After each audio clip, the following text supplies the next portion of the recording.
You know what's wild about talking is I actually read this study that the density of information per second is basically the same across all languages. And so certain languages developed with more words for a bit of information. And so you talk real fast like that and all, but you still get the same amount of information across. Isn't that kind of fascinating? It is interesting. That's really hard to believe.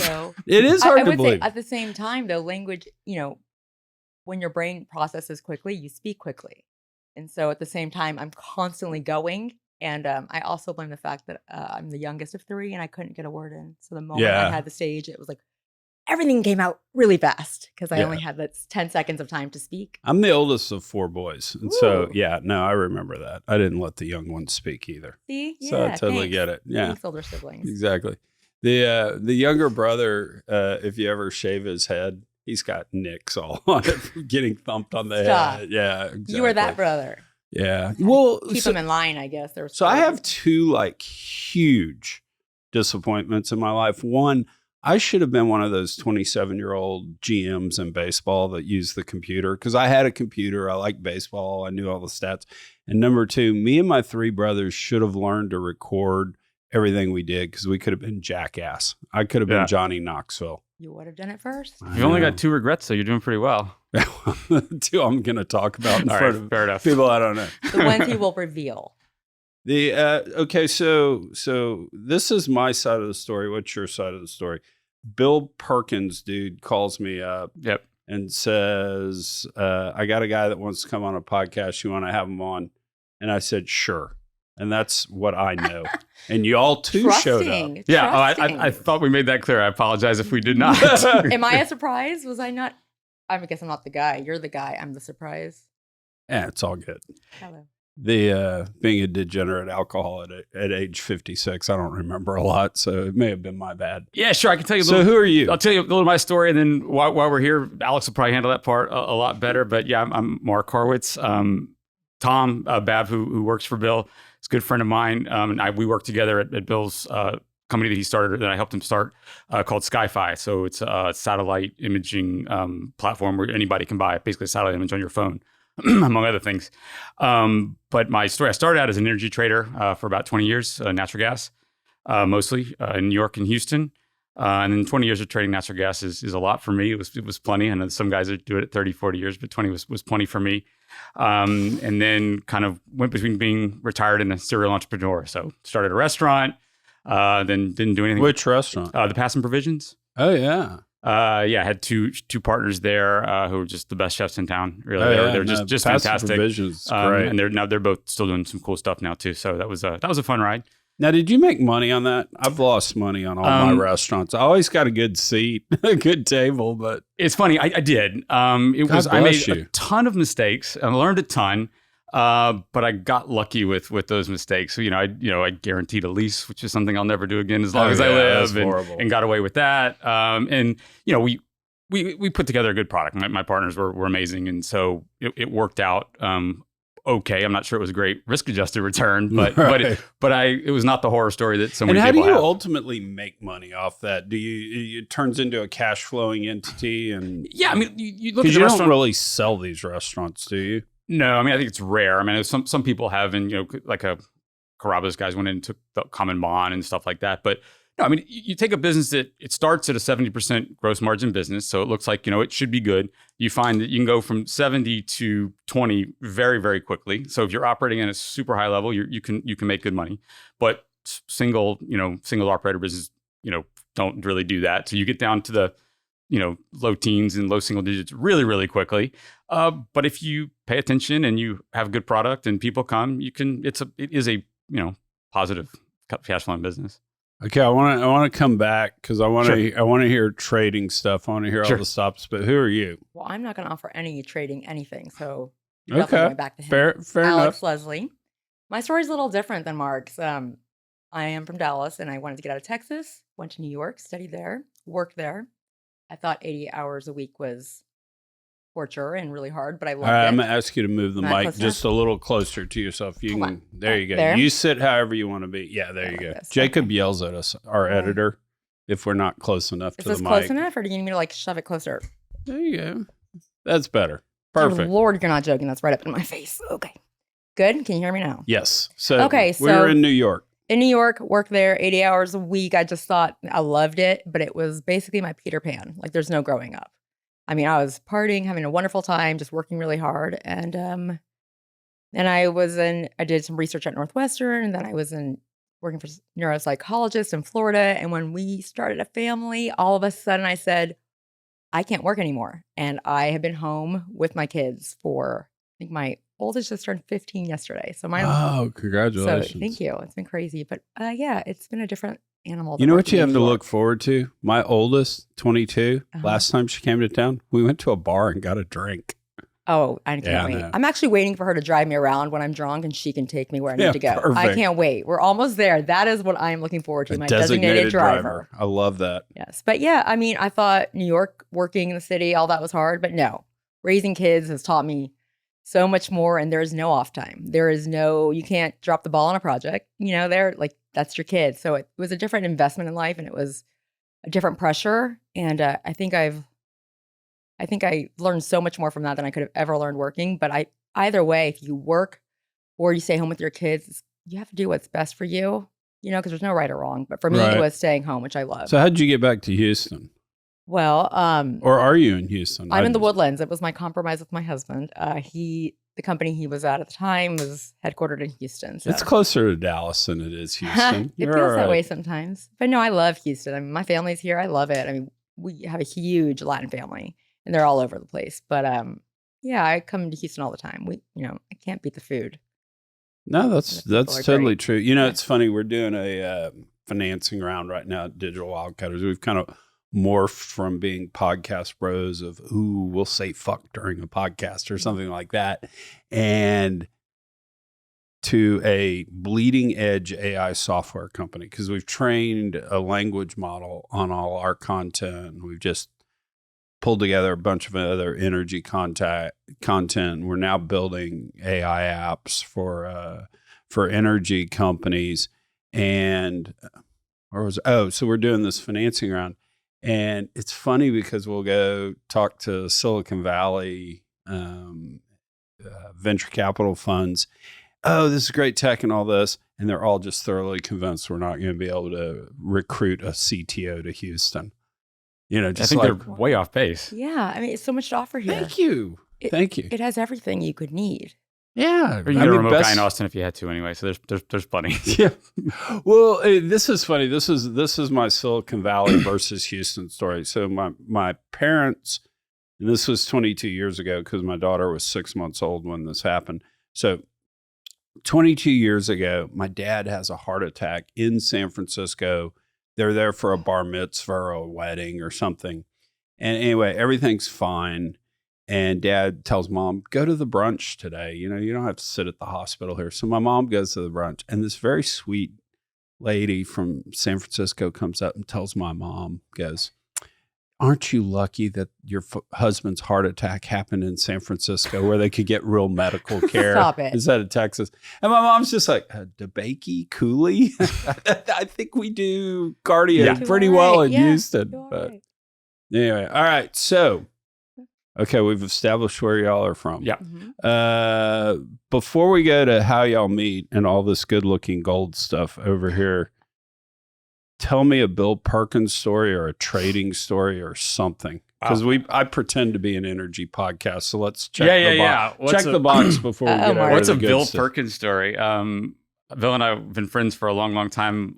Most of the stories are probably not suitable for a Yeah. podcast, to be perfectly Hence the perfectly frank. Mark. What's that? Hence the I'm a little worried about what you're going to say. No, I should have probably come Think it prepared through. for that. I knew you'd want to talk about like Bill or John, but and I didn't think this through all the way.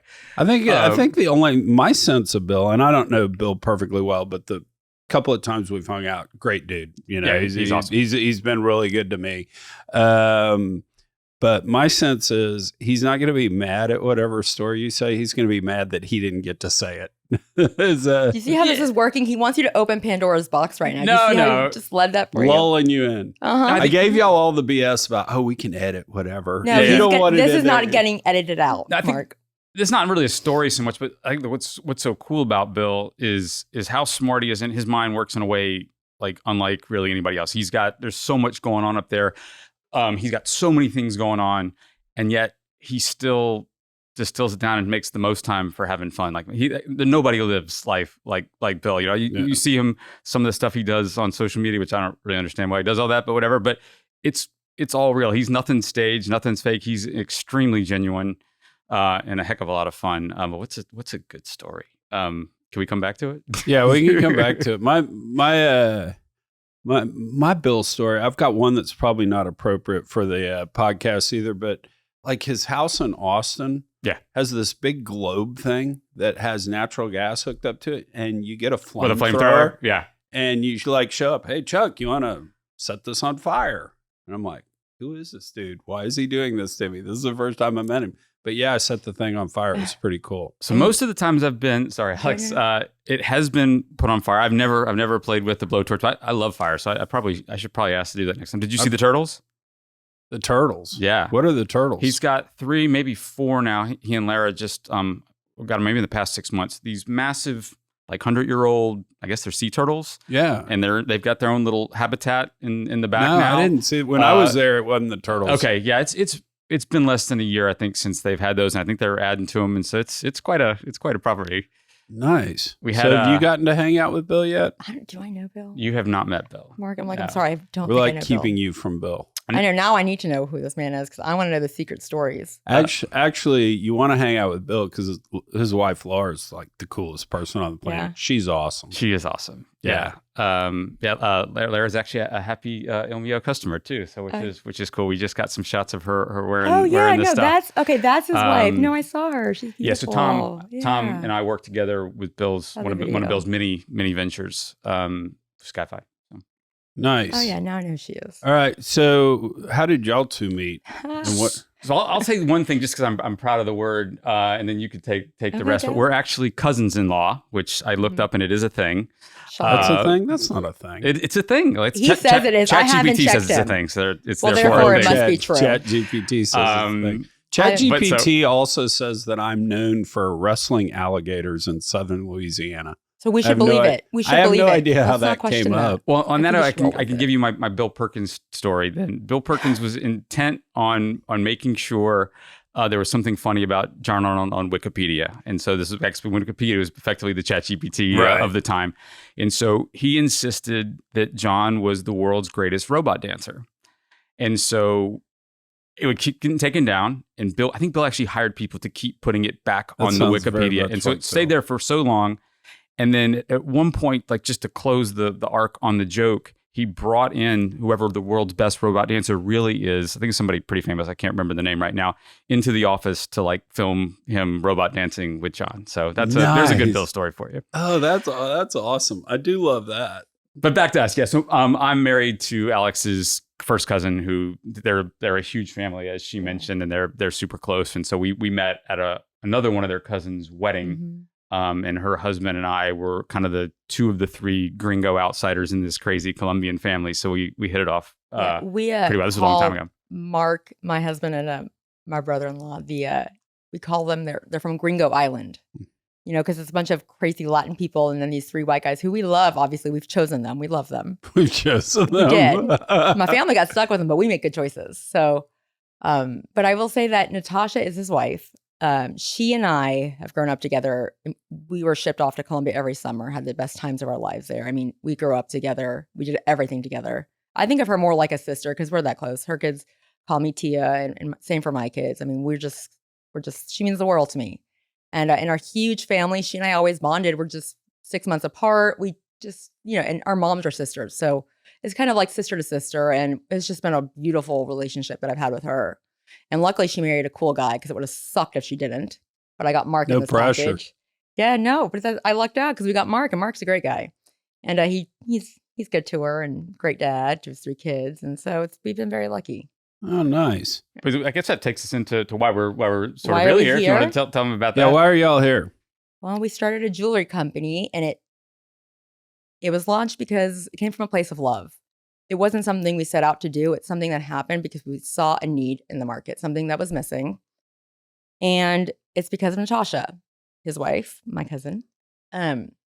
She had a milestone birthday coming up. I will say that. You can't say which one it was. I would never say which birthday it was. A very big birthday coming up. And we were going to go on a trip. And there's just maybe like 10 of us going. And at the time, her youngest was 9 months and her oldest was 2 years old. And she was just saying, Alex, I can't go. Like, I can't, I've never left the baby. I mean, you could hear it on the phone, the mommy guilt. It was just like coming out of her pores. And it was just breaking my heart. And I said, Natasha, Tosh, like, you're a good girl. You deserve some time away. Let's go.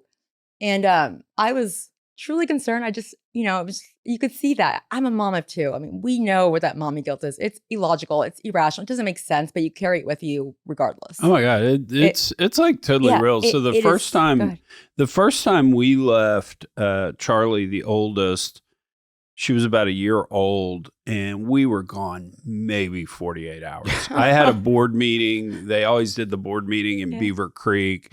We flew there, skied for half a day, did our board meeting and then our board dinner, and we immediately caught the first flight back in the morning. Short. Well, what was so funny about it is, so Charlie started speaking when she was 8 months old. Oh, wow. This kid was just chatterbox. So anyway, we get back. She's a year old. She's hanging out with Grandpa. And she goes, Grandpa, don't leave. Don't leave. Don't leave. And I go, oh, this is so great, Dad. You have a relationship with my child. And Dad looks at me and goes, yep, we figured out we have a common enemy. It's you, pal. And they have acted that way ever since. They pulled tricks on me all the time. Yeah. So anyway, Kim just cried all the way to the, my ex-wife cried all the way to the airport. It makes so I no get sense. You can't even help it. I mean, and I just sensed it from her, and I just knew what she was going through. Like, mine are older and been there. My kids now are like, peace out, Mom, see you later. Very different. But when they're little, it's a different type of agony. Anyway, so I was thinking, what do I get her? Natasha is just a special person. And I wanted to get her something that, well, one, it's a milestone birthday. It was an important day. But something that would help her through this. I just knew it couldn't be a candle, right? Right. It can't be perfume. It had to be something special. And so an idea came to me, and I thought to myself, like, what if I could create something that would allow her to take her daughter's kisses with her across the ocean? Like, what if I could make something that would ease that mom guilt and allow her to just have some peace of mind if I could bring her girls to her? And so I called my Aunt Raina, and I said, Raina, I need pictures of the girls. And I went through a whole pile of them, and I sat on my floor, and I started creating basically this concept of a necklace. And then I took this to a jeweler who told me I was crazy, that this isn't a thing. This isn't something you do. And I said, please, I begged him, please just try. Like, I want these kisses on a necklace. I want to do this. And it was something. Anyway, he did it for me. And what ended up happening was we got these necklaces. I put them in a box, wrapped it up for her. We go on this trip 2 days in, and Natasha has this Band-Aid on her hand, this frozen Band-Aid that won't even stay on her hand. It is peeling off. And I wasn't going to give her gift because we were going to celebrate the big day on day 5. But she just kept pushing this Band-Aid on. I'm like, Tosh, what are you doing with this Band-Aid? Peel it off. And she says, I can't. Giselle, her daughter, gave it to me. I have to keep it on. I'm like, what? It's not going to last another 10 seconds, let alone the rest of the trip. And she keeps pressing it on. I said, we just have to do birthday early. So we're in the middle of lunch. I go grab the boxes, come to the table. And I'm like, Tosh, here's your gift. And surprised as she was, not even thinking we were getting her a gift because Tosh is like that, opens them up and she says, and in there were pictures of her daughters and each one had a necklace. And she says, wait, are these their lips? So the necklaces are these, for people who can't see, basically the exact outline of their lips. And we made it into 14 karat gold. 3D as well, yeah. Yeah, 3D. It's this piece that's literally like their kisses. And you can see, because I put a picture in the box of each one. You could see the differences. You can see like the slight slope of one daughter's kiss versus the other one. You can see that they're their lips. Like it's just a complete replica of their mouths. And so in 14 karat gold on a necklace. And she puts it on, and it sounds ridiculous, I know, but you see it. It's like almost something you could have, like, it was in the air. She put it on, and all of a sudden, it's like she exhaled. And you could see kind of like the weight go. And it's something that seems silly in that moment, but something that's tangible, like this gift, this necklace, just had the ability to relieve the stress and the mom guilt. And it kind of just changed her for the rest of the trip. And I was shocked too. I mean, I wanted to give her a gift that would help her, but I didn't think it would have this effect or to this extent. And she didn't take them off for the rest of the trip. Those 2 necklaces She stayed still doesn't on take her them neck. off. Yeah. Yeah. Oh, nice. Yeah. And so it just changed everything. And I had no idea she was doing any of this. She had asked about a jeweler a while back, and I was like, oh, okay. And I saw it. I was blown away. I mean, first of all, they were beautiful, and second of all, but like the impact it had on my wife was incredible. And I was looking, I was like, she's telling me the process, and I'm like, well, I think we can do this. Like this other people are going to have this reaction. I think this is a thing. One of the things we stressed upon, like at Skyfi, was making things easy for people. Like that's the success for business. So here we're making something easy for people that's actually really meaningful for them too. So learning kind of all the steps of building, like, I think you want to do this? And she goes, yeah, I want to do this. And so it took us a few months to kind of fully get into it, but we kind of made the commitment to each other and said, hey, we're gonna make this thing and take it to market. And what the cool thing about Alex is, this was just one idea. She's got so many different products. The other thing we do now is a pet paw. Cause people care more about their dogs than kids, or more people have it. Yeah. And so that's our other product. Lara has one of those for her dog Flynn. So it's been exciting, working together and getting this thing going. And we're going to open the store sometime this week. Now I'm like fascinated. Okay. So decide I want to send my kiss to the girlfriend. So, okay. How do I do this? Okay. Let me tell you the process, but let me tell you why this works. Oh, by the way, this is not a commercial endorsement. No funds have changed hands here. Oh, no. I mean, no funds for me. I'm just kidding. We're good. So this is good for, like, you're talking about the girlfriend here. Like, this is something that anyone can do because we've made it as simple as possible. All you have to do is take a picture of this person or the paw. That's it. Yeah, you take a picture. Selfie? Now, I wouldn't. Are you kissing the No, camera you when literally do it? take straight face picture. Your nose points right at the camera, and you don't smile. You're just. Okay. That is it. And then just one click uploaded on the website. That's it. That's all you do. You upload it. Our designers take it. We get the shape of the lips. We make sure it's. And I am neurotic. Like she's I have crazy. said, I'm like, he's like, I'm Alex, they getting won't that vibe. notice. I'm glad I'm on this side of the table. Yeah. Colombians. It's just, yeah. Mm-hmm. So even if it's a millimeter off, like anything is off, it goes right back. We want to capture the exact outline of those lips. We want to make sure that mom, dad, whoever sees them knows that kiss right there is no one else's but my kiss. Like it has to be exact. If it's not exact, it's no good. It's a cookie cutter that everyone else has. Like we don't want that. We want a replica of the paw. I mean, literally, paws are wider. I didn't know paws could be as different as they are, but we've captured it to all their little imperfections. Same thing, you just pull the dog's foot up. The paw goes like this. Yeah, and those are a little trickier because the dogs aren't completely compliant. they so I know listen. it takes a few shots, but so as long as once you figure that out and once you get the right shot, you upload it and that's the rest will take care of itself. We just need to see the pat of the paw, and so they upload it, goes to our designers. We make sure that you got 2 different dogs on each ear, right? Yeah. One's Mikey, one's Maverick, and the shapes are different. And we put inscriptions on the back of their names or whatever. Oh wow! Move your hands so I can see. Oh wow! Yeah. So they're both. I got paws on my earrings. Yeah, I wasn't really sure that one was going to work. Like, dog paw is a dog paw. We did the first 3; they were all totally different. So like, different. That's pretty cool. No idea. Like I've never looked at a dog's paw in my life, and I am a dog person. So I'm totally gonna say this because he doesn't listen to my podcast anyway. But my daughter's son, my girlfriend's son. Mm-hmm. She'd much rather have the dog prints. Hey, my dog is my best friend. Yeah. Yeah. We get it. It's going to be funny if this is like the first one he listens to, right? Yeah, exactly. He won't.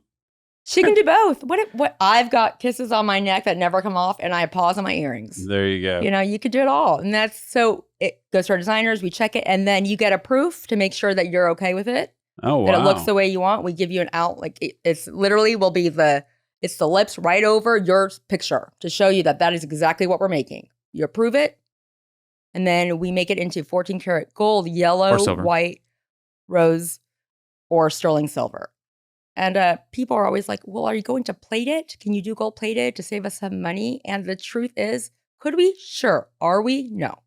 Because to us, this is not like a piece that we want to damage. Like that Band-Aid that Natasha had on her hand was something so simple and silly, but it was a tangible thing that connected her to her children, to her child. And that was coming off her hand. No matter what she did, that wasn't staying.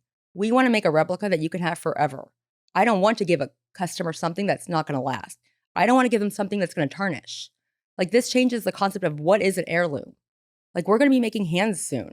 Like I want my parents' hands on my bracelet. Like I want them holding hands, and I'm going to have their hands on my wrist forever. Well, we're going, we're coming up on Thanksgiving, in a week and a half or 2 weeks.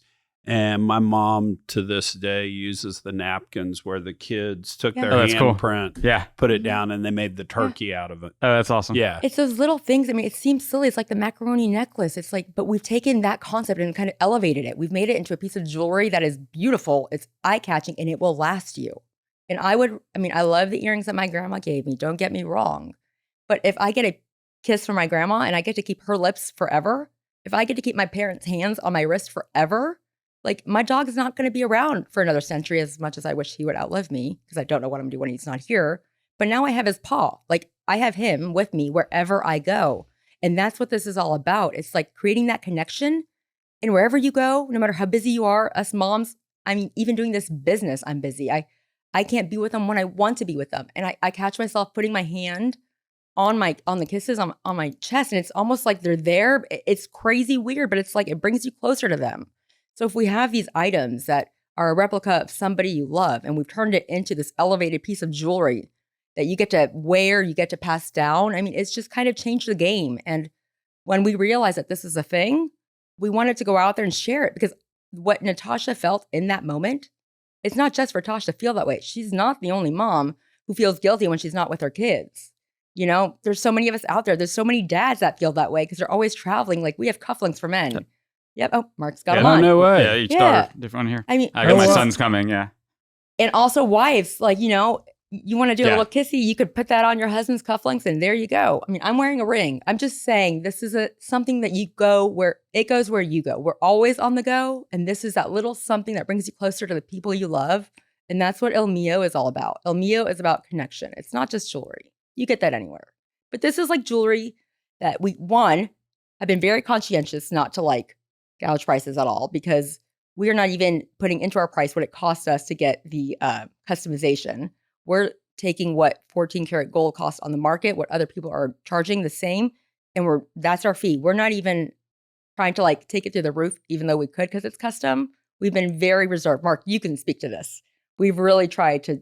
Yeah, no, I think you see some of like the super luxury jewelry brand margins. Unfortunately, we're not operating at margins like that. We wanted it to be. Obviously, it's got to be a good business, but we want it to be as approachable as possible. That's kind of why we offered the silver product as well. Everybody wants to feel connected to someone. So whether you're really rich or not. So that's interesting. Why it's important. We want everyone to have that connection. Like it's just we think it's important. And we want to make sure that we are conscientious of people's situations and their hearts. And we're doing the best we can to keep it fair on the market. But we also want to get the word out because we all feel like we're being torn in a million directions. And no matter what we do, we can't ever figure it out. And having this silly piece of jewelry that's beautiful, for some reason, just eases that. And it does. It just kind of makes you feel close when you're stressed or close when you're far. Yeah, it's just something that's not out there yet, but it should be. And that's why we're here. Yeah, no, it's real. My dad, who's a doctor, I call all the time. Oh my God, I've traumatized my kids. I've done this. And Dad's line is usually something to the effect of, we're here as a species because we survived being chased from cave to cave by saber-toothed tigers. I think your kids are going to be fine. Mm-hmm. Yeah. but yeah, no, it's definitely a real thing. So like, is there a website? What is the? We're ilmiojewelry.com. We're going to turn it on today. Yeah. Spell it. Oh, ilMio. And we spell jewelry like Americans. Funny, I kept Googling, how do you spell jewelry? And apparently we spell it differently here than the people in UK and Australia. They spell it Jewellery. Right. But we spell it Jewelry. So right? ilMio, ilmiojewelry.com. So we're have y'all seen the Nate Bargatze being President Washington on Saturday Night Live? No. Oh, I think I did see that one. Yeah, you totally got to go Google it because the whole shtick is we're gonna fight. Why do we fight? For freedom, for liberty. for our own system of weights and measurements. We shall have things. We will not put them in liters. We will put them in quarts. How many quarts are in a gallon, sir? Nobody knows. It's just, but why did we have to complicate it? So when he came back on, he did it again, and they were fighting to be able to spell Jeff two ways: the normal way, Jeff, and the weird G-off. way with the G-off. G. Yeah, G-off. Mm-hmm. yeah. And so it's funny. That's the thing. My girlfriend's British, and so I don't understand half of what she says, and half of it's just good or because of bad? the accent. I don't know. It may make things easier. Mhm. And then the other half of it is they just have weird things they say, like that dude's a real onion sandwich. Actually, I don't know that. I've What? been living in for 2 I've years. I never don't know heard that one. I don't know that one either. The dog's bollocks one always blew me away. That's a good thing. Bollocks. Yeah. But no, bollocks is bad, but the dog's bollocks is very good. Right. There.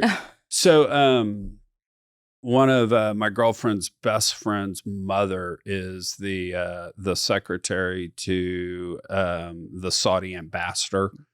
And she trains the new ambassador always on bollocks because there are like 12 different meanings for it too. But bollocks, or dog's bollocks, all that. That's funny. That's amazing. Yeah. So a lot of times I'm sitting there going, hold on, you got to explain that. We don't have that word here. There's a lot of, do y'all have this word here? No, we don't have this word here. Mm-hmm. So colloquialisms. we've figured out how to spell jewelry. Yes. We probably spent too much time on that, huh?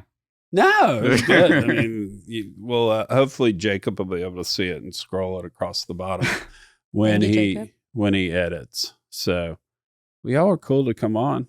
Thank you. Yeah, thanks. We Thanks so want to much for dime having us. Bill out some more. What's that? We want to dime Bill out some more. What can I do? What can I do for Bill? You want to ask me something? I'll see if I can answer it. Or So my favorite Bill story, and I knew the outcome was him bidding on the Sugar Shack painting. Yeah. So when he came on the podcast, he convinced me that he can actually make money trading natural gas, despite the fact that billions and billions of dollars are traded. And his whole take was, at the end of the day, billions and billions of dollars are traded, but it's traded every day by people who aren't doing price discovery. Yeah. They're literally just taking a price. If I'm an oil and gas producer, what can I hedge my gas at? If I'm an airline, what can I hedge oil at? What can I buy oil at? Whatever. And so he said, the few of us that actually sit there and study this provide liquidity to the market. Yep. We're an insurance company. Yep. And what do you charge when you're an insurance company? A big old fat premium, right? So he goes, I make big fat premiums for providing liquidity. And I actually bought that. I was like, okay, I'll give you that, Bill. But I think it's legitimate in a couple ways. One, I mean, there's obviously the supply and demand of the physical product, and that ultimately clears the price. But there is, I think, part of what Bill's talking about is there's the supply and demand of the paper that hedges it as well. And so when those get imbalanced, you need traders to warehouse that difference. And when they can find that in a way that lines up with the longer term supply and demand of the product itself, that's where there's edge, and that's where you get to buy expensive paintings or houses and boats and stuff like that. But did he talk to you about his rationale behind the painting? Because that was pretty fascinating. So he told it, but give us your take on it because it was really cool. So do you know the Sugar Shack painting? You're way too young, but back in the day, it was on the cover of a Marvin Gaye album. It was also Good Times. The Good Times opening. Was it opening or closing? It was both? The opening, I think. Yeah. It's really cool. I had no idea. What's the artist's name? Barnes. Is it Ernie Barnes? Ernie Barnes. Ernie Barnes. And Ernie Barnes was a football player. Uh-huh. He grew up really poor in North Carolina. And his mom, he was like, I want to be an artist. Mom said, you go do it. The New York Jets signed him to an NFL football contract, but didn't let him play because they just wanted him painting. No. Yeah. I did not know that. The Hess family was like, hey, you actually kind of suck at football.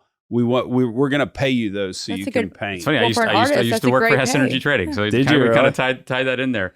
No, but I remember when Bill bought it, and I came back and I had seen like the reserve or not the reserve, but the expectation was maybe like $2 or $3 million, right? And I think it went to 15 or 13 or something 14, like that. Yeah, something like that. And I'm sitting here thinking like, well, these people have set these prices. They should know something. How do you go that far over? And of course, there's the adage that, it's something's worth whatever the second person wants it, like that sets the value. But Bill goes to explain to me how this art was just fundamentally underpriced, either due to systematic racism or what have you. But that if you look at, a Warhol painting that's $100 million or $200 million, whatever, and there's dozens of them, and there's also, dozens of other people in the pop art world that sets his value. And here's, someone who's, I'm not an art guy, so I can't say if he's truly arguably important, but arguably is important for what he's doing. And now we're at 1/10 of the price, or maybe even 1/100th of the price. Because that spread, again, like Bill thinking like trade, that spread's just way too wide. And he kind of talking about, and again, the piece is iconic. I didn't even realize what it was. I said, that looks a lot like the thing from Good Times, because I remember that as a kid. He goes, it's the thing from Good Times. I'm like, oh my God, that was cheap. Yeah, I can't believe you got it for that little. That was kind of how that conversation went. But that's how he kind of thinks about everything. He did the same thing with baseball cards. I think. I guess I don't want to give away his edge on that. I think the strategy may still be going on, so I'll keep that one quiet. But yeah, I think looking for value, looking for things that are undervalued, or just thinking about things a different way, is what's really cool about him. It's definitely rubbed off on me on a lot of things too. Well, just him telling the story when he came on the podcast was fascinating, because I knew how it was going to end, but at the end of the day, it was still just, he's such a great storyteller. Yeah, right? He's good. So he's talking about outbidding the Japanese and all this. But the thing I thought that was so cool is he said, I bought it. He said, I immediately were getting phone calls from Black America going, man, I'm so glad you bought it. And he's like, screw that. He goes, Ernie Barnes deserves to have the Japanese way overpay for it, or the Germans way overpay for it. We shouldn't take a discount just to keep it, in Black America. Yeah. And so I love that mindset. No, we want Ernie to get overpaid by everybody. Well, I think he single-handedly raised the floor on all of his work, and kind of brought a real highlight and focus to it. People were calling me about saying, "Hey, can I talk to Bill about the thing?" I'm like, "Yeah, man, I'll ask him." Whatever. I took my kids to see it because he had it in the Houston Museum of Fine Arts, and took my kids to see it. Is that where it is? No, he just did it for 6 months, I think, after he got it. I'm actually not sure where. Actually, I think he may have lent it to another museum. I'm not sure. Yeah, it was doing a tour. I want to say it went to Cleveland. It did. That sounds right. Houston, Cleveland, then it was doing New York or LA. Something. It's cool. Glad he shares that. It's really cool. You share the art. Great. I feel Plus like I want to be Bill when I grow up. Like, who is like? I feel like he's got a book. It's like a unicorn. He's got a book called Die With Zero. I gave it to Joyce. Actually, you should. It's a great book. Our other cousin. This is a big family. Yeah. But his whole point is money is not something you should accumulate and at the very end give to somebody. It's you ought to spend it all along the way to enjoy your life. My parents say that too. What are you going to do? Bury me with my money? Like, it's true. Yeah. He equates it to water skiing. If you love water skiing, do you wait till you're 80 to water ski? No, you water ski your whole life. I was really proud of him what he did with the book, because he'd been talking that way forever. Like, ever since I know him, he's talking about, he had this kind of Die With Zero mantra, like, what are you waiting for? What are you waiting for? But the way he always said it, it didn't completely click. Cause like, he's like, well, live like you're gonna die tomorrow. Like, well, what if I don't die tomorrow? Then I've got a little bit of a problem. And he didn't really kind of hone into the sort of the thoughtful, like what was going on in his head about what was really driving it. And then he put it, in the book, and got lucky enough to read like one of the early drafts. Is like, oh shit, Bill, like this makes a ton of sense. Like, this is going to truly change how people think about things. And said, because at first I thought it was just, it's nice and easy for a rich guy to say, just spend all your money. But I think he did a really good job of framing it as treating money as like life energy. And so you have what you have, but use it, to the fullest. So yeah, it's a cool book. You should definitely read it. Life energy. Last check you write needs to bounce. So I've told told the kids a really close friend of mine wound up dying from brain cancer.